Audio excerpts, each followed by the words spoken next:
नमस्कार। आप सभी का इस ई लेक्चर में स्वागत। आज के हमारे इस ई लेक्चर का विषय है 1942 का क्रिप्स मिशन।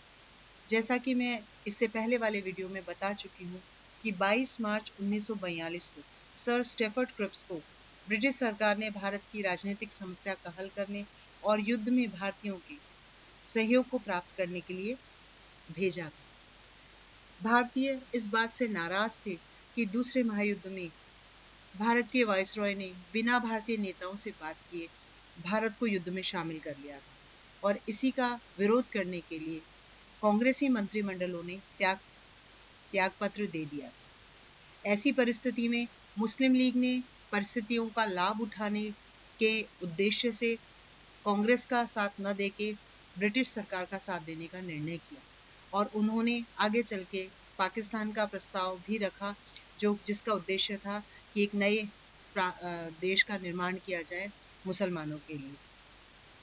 ऐसी परिस्थिति में ही इंग्लैंड में चर्चिल प्रधानमंत्री बनाए गए और जो किसी भी तरह से बहुत संवेदनशील या सहानुभूति भारत के प्रति नहीं रखते थे और साथ ही एमरी भारत सचिव बनाए गए और इस परिस्थिति के अंदर क्रिप्स मिशन इस उद्देश्य से भेजा गया कि कुछ हद तक भारतीयों को संतुष्ट किया जाए और उनका सहयोग युद्ध में प्राप्त किया जाए। तो आइए हम जानते हैं कि ये मिशन क्या था।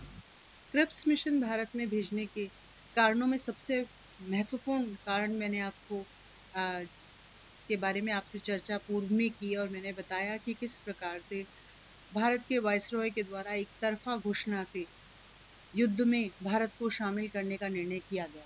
इस बात से भारतीय और विशेष रूप से कांग्रेसी नेता बहुत नाराज थे और 8 कांग्रेसी मंत्रिमंडलों ने त्यागपत्र दिया।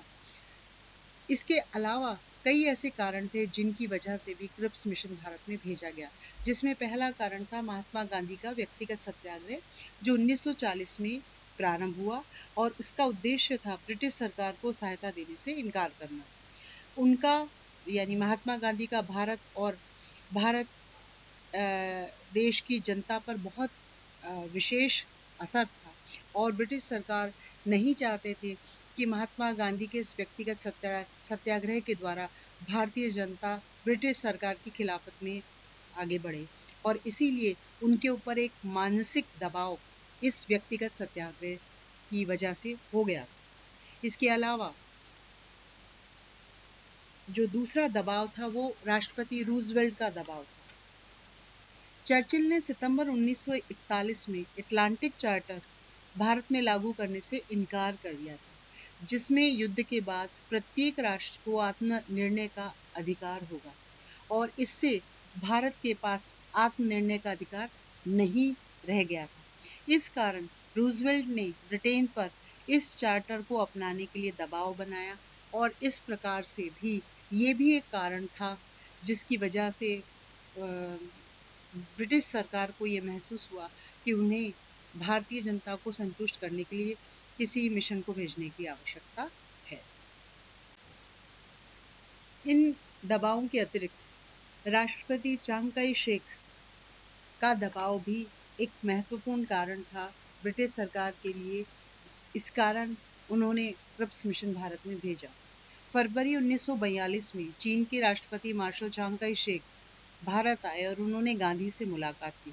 उन्होंने भारतीय नेताओं के इस मत का समर्थन किया कि अगर भारत अपनी स्वतंत्र इच्छा से युद्ध में भाग नहीं लेना चाहता तो उसकी राय का आदर किया जाना चाहिए। तो विश्व समुदाय की ओर से भी जब ये दबाव बढ़ने लगा तो भारतीयों को शांत करने के लिए और उनको संतुष्ट करने के लिए क्रिप्स मिशन को भारत में भेजने की आवश्यकता महसूस हुई। इसके अतिरिक्त ऑस्ट्रेलिया के विदेश मंत्री इवाट ने भी ऑस्ट्रेलिया की पार्लियामेंट में भारत को स्वराज्य देने का समर्थन किया और इसने भी जनमत के दबाव को ब्रिटिश सरकार पे बना दिया।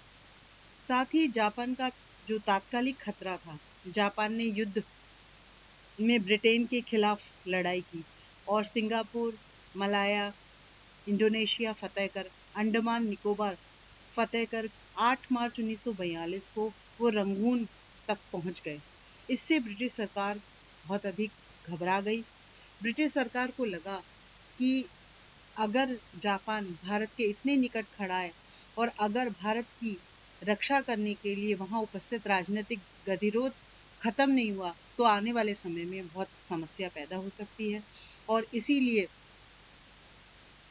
चर्चिल ने भारत के राजनीतिक गतिरोध को दूर करने के लिए क्रिप्स मिशन भेजने का निर्णय लिया और इस तरह से क्रिप्स मिशन भारत में 22 मार्च 1942 को आया और 20 दिन बाद इंग्लैंड वापस चला गया। वो कांग्रेस के, मुस्लिम लीग, हिंदू महासभा, हरिजनों, राजाओं और उदारवादियों से मिले और उन्होंने भारत के राजनीतिक गतिरोध को दूर करने के लिए कुछ प्रस्ताव प्रस्तुत किए। धन्यवाद।